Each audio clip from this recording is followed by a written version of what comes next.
Boa tarde a todos. Hoje é dia 15, nós retornamos com hoje a presença do Dr. Marcos Lacerda, da Fundação de Medicina Tropical, e com a presença da doutora Rose, da Fundação de Vigilância em Saúde, para atualizarmos os dados do boletim quanto à pandemia do coronavírus. Boa tarde a todos. Então, vamos aos números. Hoje nós temos 70 novos casos, de um total de 1.554 confirmados. 1.350 casos são em Manaus, o que perfaz 86% dos casos. Temos 204 casos no interior, em 18 municípios. Desses municípios, nós temos Manacapuru com 111 casos e 6 óbitos, 3 óbitos novos, portanto, desde ontem. Santo Antônio do Içá com 10 casos, Itacoatiara com 15 casos, Iranduba com 14 casos, Parintins com 11 casos e 3 óbitos. Iranduba tem 14 casos e 1 óbito. Santo Antônio do Içá, 10 casos, São Paulo de Olivença, 9 casos, Tonantins, 9 casos, Presidente Figueiredo, 6 casos, Tabatinga, 3 casos, Anori, 3 casos, Careiro Castanhos, 2 casos e 1 óbito, Careiro da Várzea, 2 casos, Lábrea, 2 casos, Novo Airão, 2 casos, Tefé, 2 casos e 1 óbito, Novo Airão também tem 2 casos e 1 óbito, Anamã, 1 caso, Boca do Acre, 1 caso, Manicoré, 1 caso e 1 óbito.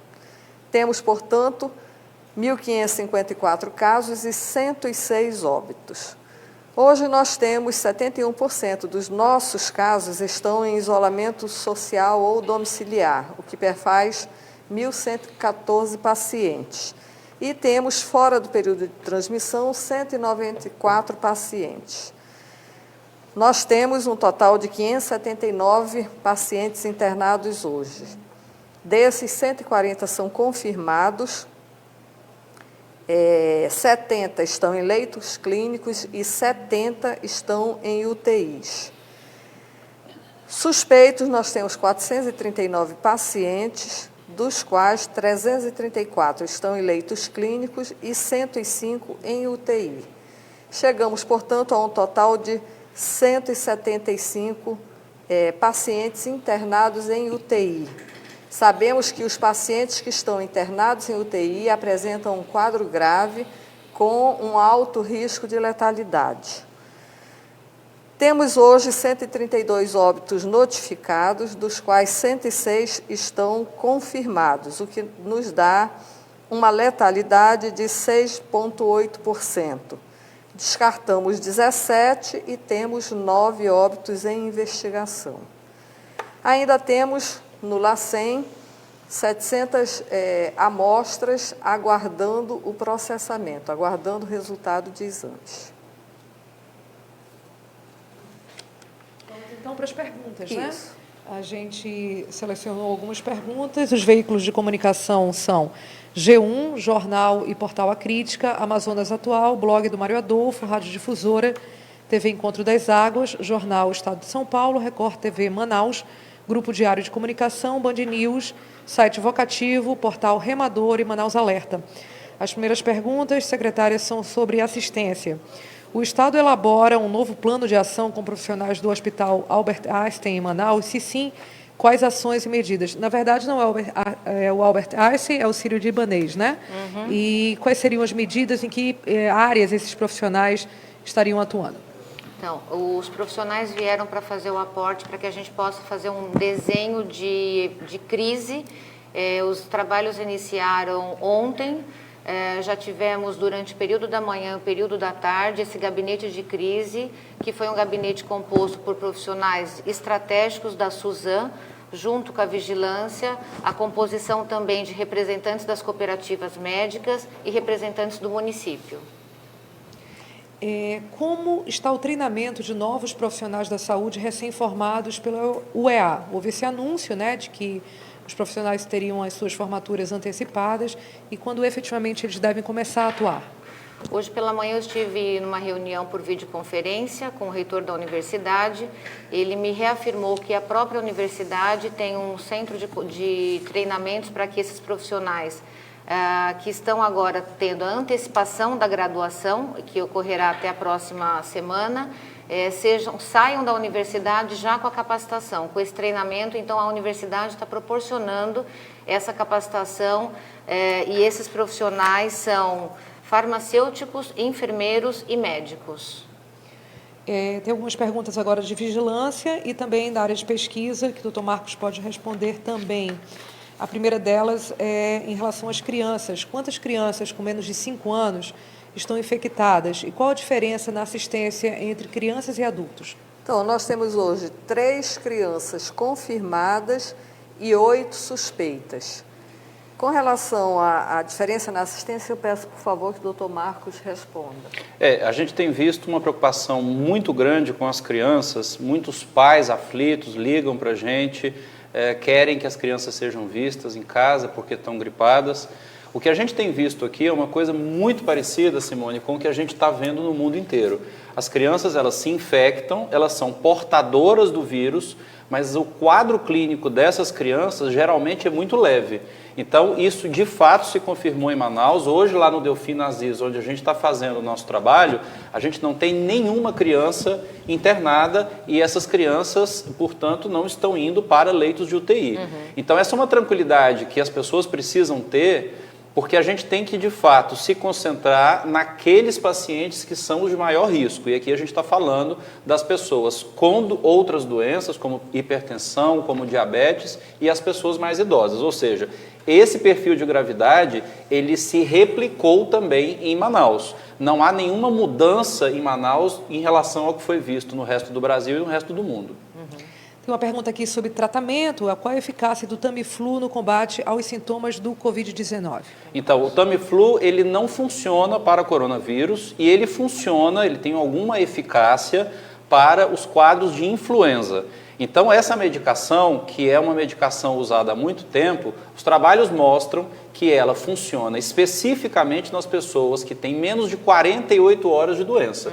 Então, se uma pessoa tem mais de 48 horas de doença, a eficácia do Tamiflu é muito baixa para a influenza. Então, essa medicação está sendo reservada para aquelas pessoas que têm suspeita de influenza, que estão internadas e que têm menos de 48 horas de doença. Então, não é aconselhado que outras pessoas usem o Tamiflu, até porque o Tamiflu também pode dar alterações cardíacas. A gente tem visto no cenário de pesquisa lá no Delfina que quando a doença fica sistêmica, as pessoas têm o que a gente chama de infecção generalizada. Os médicos chamam isso de sepse. E nessa situação, o coração, ele bate diferente, ele está mais fragilizado e qualquer medicação que possa interferir no batimento cardíaco deve ser evitada. E o Tamiflu é uma dessas medicações. Tem uma pergunta ainda sobre medicação e alguma estratégia de tratamento. O Sistema de Saúde do Estado já elaborou alguma estratégia alternativa de tratamento em caso de falta de insumos na produção de Tamiflu ou cloroquina? Existe, na verdade, doutor Marcos, doutora Rose, Simone, uma ansiedade muito grande das pessoas em como se prevenir e como tratar, né? Acho que valeria a pena essa explicação sobre estágios de vacina, se tem ou não, e tipos de tratamento. Bom, eu acho que a grande discussão hoje está girando em torno de 2 drogas que foram publicadas há alguns meses atrás como medicações que poderiam diminuir a quantidade de vírus nas pessoas. Essas 2 medicações são cloroquina e azitromicina. Isso tem sido amplamente prescrito e disseminado aqui no Brasil, mas ontem a Associação Americana de Doenças Infecciosas publicou um guia de tratamento e manejo de pacientes com Covid, e nesse guia eles são muito enfáticos em dizer que as pessoas só devem usar cloroquina ou azitromicina num ambiente de pesquisa. Elas têm que estar sendo monitoradas por um médico e sob um regime de pesquisa clínica para que se possam fazer o uso da medicação. Então, o uso como profilático, não há qualquer evidência no planeta de que pessoas que usam cloroquina não vão desenvolver formas graves. Na verdade, a gente já está vendo isso na prática, várias pessoas que têm chegado aos hospitais em uso de cloroquina e estão agravando. Então, a população precisa começar a ficar muito atenta para aquilo que está saindo, não só na pesquisa científica, que tem sido muito questionada recentemente, mas também a experiência das pessoas. Nós estamos vendo pessoas chegando com quadros graves e estavam usando cloroquina. Ontem houve um estudo francês que foi publicado em primeira mão, dados preliminares, com quase 200 pessoas incluídas, onde pessoas que tinham quadro de Covid usaram cloroquina e outro grupo que não usou cloroquina. Essas pessoas evoluíram para a gravidade do mesmo jeito. Cada dia mais a gente tem acompanhado a literatura e visto que o uso da cloroquina, seja tardio, seja precoce, não estão mudando a evolução para casos graves. E aqui eu acho que é oportuno dizer para a população que existe uma ferramenta que tem eficácia comprovada na proteção contra Covid-19, que é as pessoas não se exporem. Se as pessoas não saírem de casa, elas não têm condições de pegar a Covid-19. Nós não temos uma vacina e a cloroquina, com ou sem azitromicina, não há evidência alguma no planeta de que vá proteger contra pegar a Covid. Essa informação, ela é uma informação científica, revisando tudo que tem saído diariamente na literatura. Eu acho que já está praticamente explicada a próxima pergunta, que seria por que então a cloroquina continua sendo receitada, já que não é evidência comprovada. Enfim, algumas pessoas continuam usando. Existe uma pressão muito grande da sociedade em face das dúvidas em relação à eficácia dessa medicação, e a própria população tem solicitado que seja prescrito a cloroquina.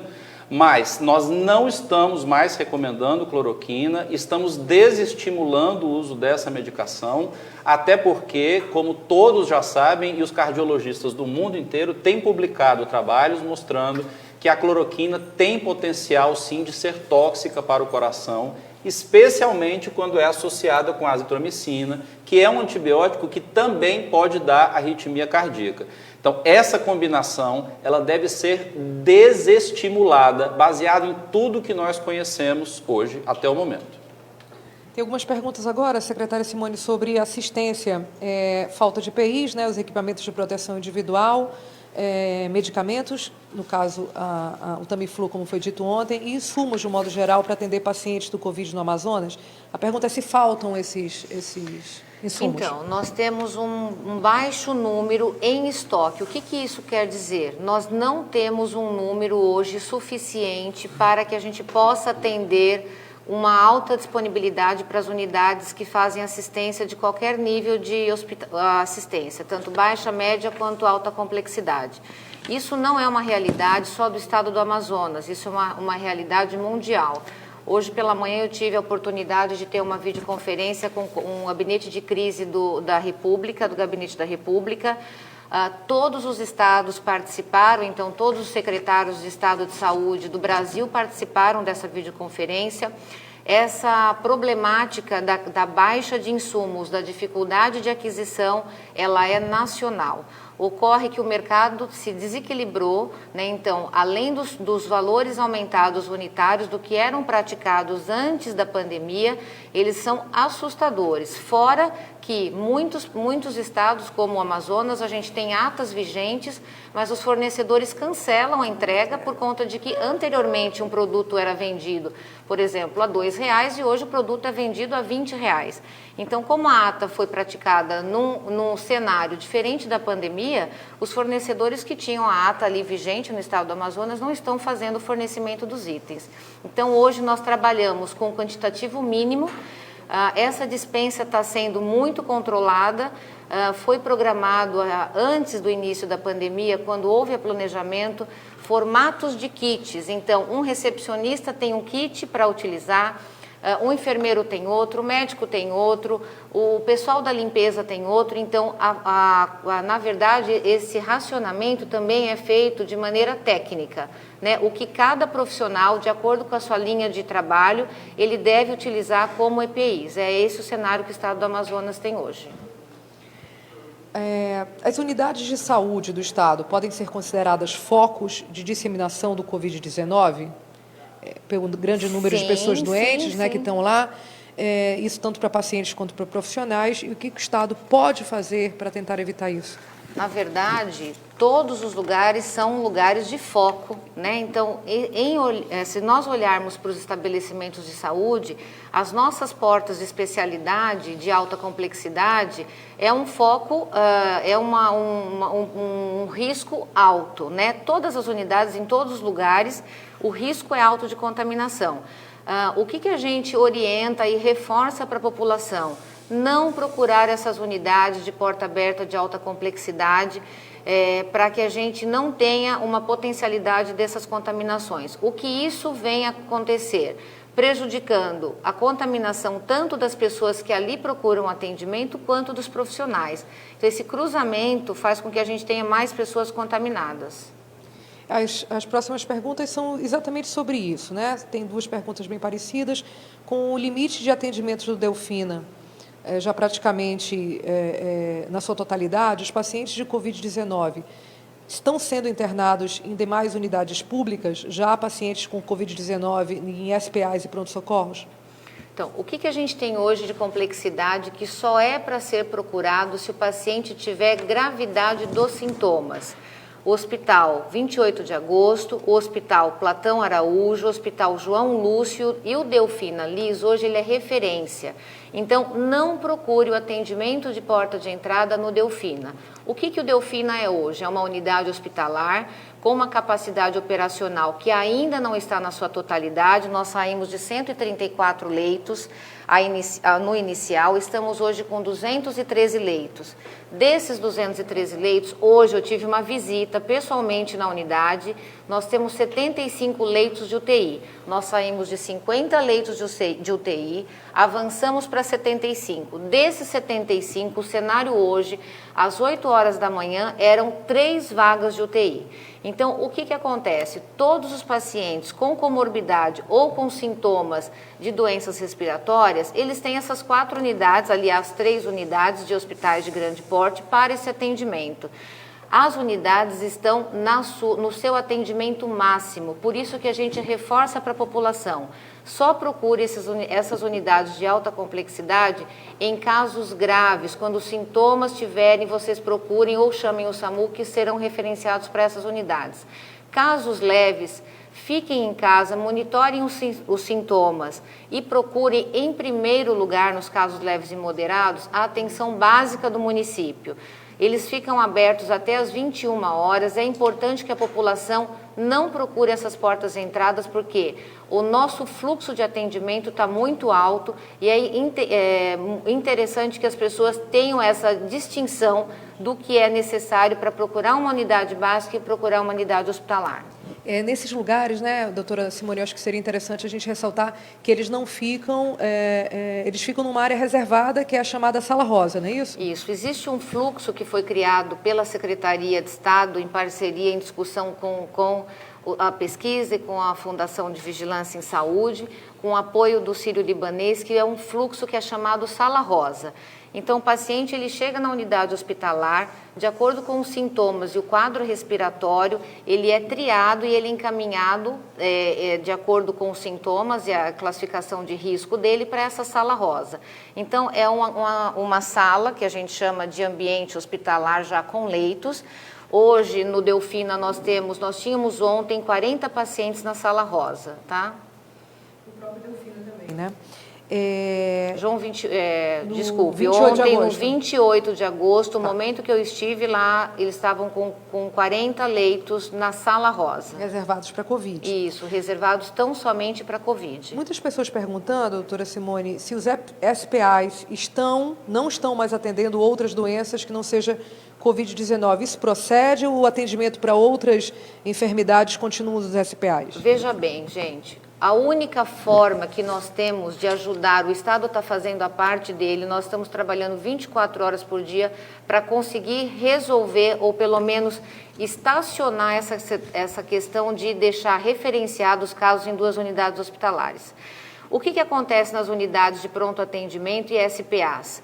todos os pacientes com dor, com algum sintoma que tenham necessidade de procurar o SPA, por conta da alta procura com sintomas de quadros respiratórios, de acordo com a complexidade desse paciente, a equipe que está lá de prontidão, de plantão, dia e noite, eles estão dando preferência para casos graves com quadro respiratório. Então, é isso que está acontecendo, não está havendo a desassistência, porque nós estamos passando por uma pandemia e as outras comorbidades estão acontecendo ao mesmo tempo. Então, a assistência, ela está sendo contínua. Somente a necessidade de que entendamos que essa sala rosa das unidades, esse atendimento preferencial de pacientes com quadro respiratório, até mesmo porque a gente tem que dar rotatividade de pacientes ali para que ele não contamine aqueles profissionais e o entorno que eles encontram ali. Doutora, só um pouquinho. A gente quer fazer um alerta para aqueles pacientes que são hipertensos, que são diabéticos, que tenham alguma doença crônica, que, por favor, não deixem de tomar, de seguir a indicação do seu médico e tomar o seu medicamento, que é um medicamento de uso prolongado que tem que ser tomado todos os dias. Porque se você deixar de tomar, você vai descompensar na sua doença de base. Você vai ter uma hiperglicemia se você é diabético, você vai ter uma hipertensão severa se você é hipertenso, e aí você vai precisar ir para o hospital. Chegando lá no pronto-socorro, você que foi porque estava com a hipertensão ou com a glicemia descompensada, você vai entrar em contato com pacientes que têm Covid, pode se contaminar e você é paciente de risco. Então, nós temos visto a vasta maioria dos nossos óbitos ocorrem em pessoas que têm hipertensão ou diabetes. Então, sendo assim, siga as orientações do seu médico, tome o seu medicamento conforme prescrito, não deixe de tomar seu medicamento para você não descompensar e precisar se expor numa unidade de saúde. Rose, o que eu tenho visto muito são famílias inteiras que adquiriram coronavírus, mesmo estando dentro de casa. Então, às vezes, uma família de 4, 5, 6 pessoas, como a infectividade do vírus é muito alta, aparentemente, uma pessoa infectada contamina pelo menos 6 outras pessoas. Então, é muito difícil chegar numa casa e ver uma única pessoa infectada. Geralmente, toda a família está doente. Essa família toda, habitualmente, tem querido ir até uma unidade de saúde para ser atendida. Exceto essas situações em que a pessoa seja hipertensa, diabética ou idosa, essas pessoas não devem ir até a unidade de saúde, porque ali não será prescrita nenhuma medicação que vá salvar aquela pessoa. Então ela vai ficar em casa tomando o seu antitérmico, muito líquido. Febre alta não é necessariamente um sinal de gravidade, a dor no corpo pode acontecer, mas também não está associada à gravidade. Mas aquela pessoa que tiver dificuldade para respirar, que puxa o ar com mais dificuldade, essa é a pessoa que deve ir na unidade de saúde. O número de médicos ele não é ilimitado. As pessoas não têm condições de atender famílias inteiras. Elas precisam estar preparadas para que aqueles pacientes de risco sejam bem atendidos e, se tiverem indicação, que possam ir para uma UTI. Esse é um momento crítico pelo qual nós nunca passamos antes. As pessoas não devem ir em famílias inteiras até o hospital, porque no trajeto da sua casa para a unidade de saúde estão infectando outras pessoas e dentro do próprio posto de saúde passam a contaminar pessoas que não tinham coronavírus antes. Esse, portanto, é um pedido de clemência às pessoas para que não sobrecarreguem um sistema de saúde que nunca, no mundo inteiro, foi colocado à prova como está sendo colocado agora. O profissional de saúde, Simone e Rose, sabem disso. O profissional de saúde nunca foi colocado no seu limite máximo de trabalho como tem sido colocado agora. E quando ele vê uma unidade lotada de pessoas e que não necessariamente são as pessoas que vão fazer formas graves, esses profissionais sim têm tido problemas psicológicos muito graves e com isso a gente acaba perdendo mais força de trabalho nessas unidades. A próxima pergunta tem um pouco a ver com isso, porque é sobre estoque, de novo, de testes, né? Testes rápidos ou moleculares. Ele quer saber de quanto é o estoque nesse momento no Amazonas e quem é a prioridade a fazer o teste. Mais uma vez, as pessoas têm o teste como uma forma de prevenção, né? O que vocês podem dizer novamente sobre o teste? Bem, o teste, nesse momento, nós já explicamos várias vezes, não há suficiência de testes no país para testar todos que nós gostaríamos de testar. O ideal seria testar todo mundo, ver quem já teve a doença, que pode voltar a trabalhar, ver quem é portador do vírus, notificar essas pessoas para que não haja subnotificação. Só que, nesse momento, não existem estoques suficientes de teste no país. Portanto, estão sendo priorizados os profissionais de saúde, os militares, os familiares sintomáticos desses profissionais e os pacientes que estão com um quadro que pode agravar, principalmente maiores de 60 anos, os que têm comorbidade e aqueles pacientes que estão internados ou que estão em UTI. Lembrando que ontem nós recebemos mais um montante de testes vindo pelo Ministério da Saúde, junto com outros itens. Esse número de testes rápidos somaram 8.200. Então, hoje nós temos esse reforço que chegou e tínhamos comprado pela Suzam, temos comprado 8.100 testes. Lembrando que o quantitativo e o destino desses testes, ele tem as suas prioridades por conta de tudo que nós falamos até agora. Tem muita dúvida também, doutora Rose, sobre pessoas fora do período de transmissão, já que a gente não pode falar em curados, né, mas pode falar em fora do período de transmissão ou recuperados. Por que a média de pacientes, a pergunta do jornalista é essa, é tão baixa em relação à média nacional? Segundo ele, o índice nacional é de 55% das pessoas que já tiveram, se curaram, enquanto que no Amazonas é pouco acima de 11%. Tá, em primeiro lugar, nós temos uma questão que cada paciente internado, ele permanece, em média, 3 semanas. 3 semanas de internação. E nós não podemos dizer que a pessoa saiu do risco, está curada, se ela permanece no hospital. Então, nós temos que aguardar a desinternação desses pacientes. Em segundo lugar, nós trabalhamos aqui nos nossos dados com a rede pública, com as informações da rede pública. Nós agora, enquanto vigilância, estamos num processo de consolidar informações de alta da rede privada. Então, nos próximos dias, os nossos números vão aumentar. Muita gente, a gente vê isso realmente nas redes sociais, denúncias de aglomeração, as pessoas dizem aqui em fábricas do distrito, mas também em agências bancárias. Como é que a vigilância tem atuado junto a esses estabelecimentos? Então, nós temos atuado no distrito industrial, fábrica a fábrica, a vigilância sanitária, juntamente com o Centro Estadual de Saúde do Trabalhador, tem atuado no sentido de orientar, no sentido de observar as condições de trabalho e tomar as medidas cabíveis necessárias. Nós temos poucas indústrias ainda em funcionamento no distrito industrial, mas nós estamos tendo um sério problema com a rede bancária. Nesses casos, nós estamos atuando em parceria com a Polícia Militar.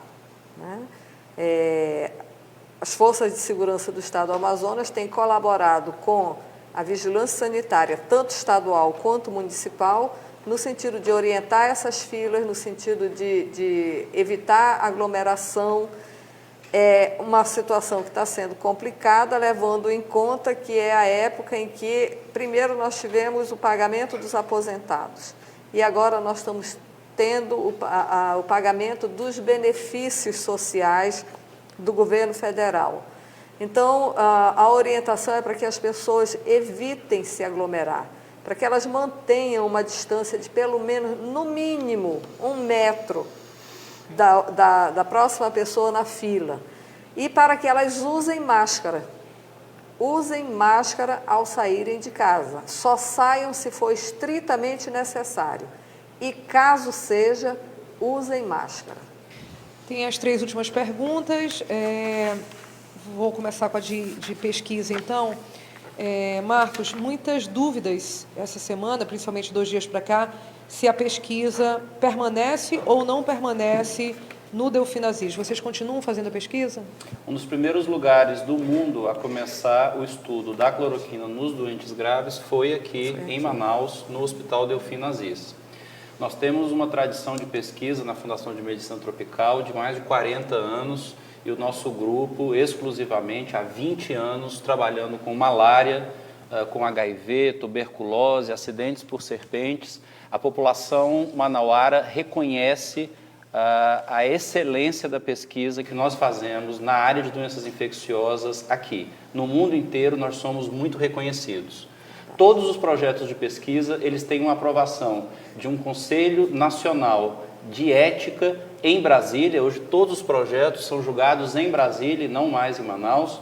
E, portanto, cada pessoa que entende o projeto, ela assina um termo de consentimento autorizando a sua participação em projeto de pesquisa. Há um mês atrás, quando nós desenhamos esse protocolo, nós tínhamos várias dúvidas sobre a melhor dose para se fazer a cloroquina para a Covid-19, uma doença nova para a qual nenhuma informação existia. Como essa doença começou na China, os chineses usaram uma dose mais alta, porque essa dose mais alta é aquela que poderia matar a maior quantidade de vírus. Aqui no Brasil, a Fundação de Medicina Tropical auxiliou o Ministério da Saúde, a Secretaria de Ciência e Tecnologia, a construir um guia de uso da cloroquina em pacientes graves, e nós tivemos uma participação e uma discussão importante com o Ministério, recomendando uma dose mais baixa, que é a que hoje está sendo usada aqui no Brasil. São 2 doses no primeiro dia e uma única dose durante 4 dias seguintes. Mas esse estudo, ele também procurou entender a eficácia dessa dose maior que foi usada na China. E nós diariamente monitorávamos pacientes que estavam usando as 2 doses. Acontece que essa dose maior que foi usada na China e ainda está sendo utilizada em vários países, ela não se mostrou uma dose muito segura. O eletrocardiograma, que era feito diariamente com acompanhamento dos cardiologistas, mostrou que essa dose não era uma dose que deveria ser usada com segurança.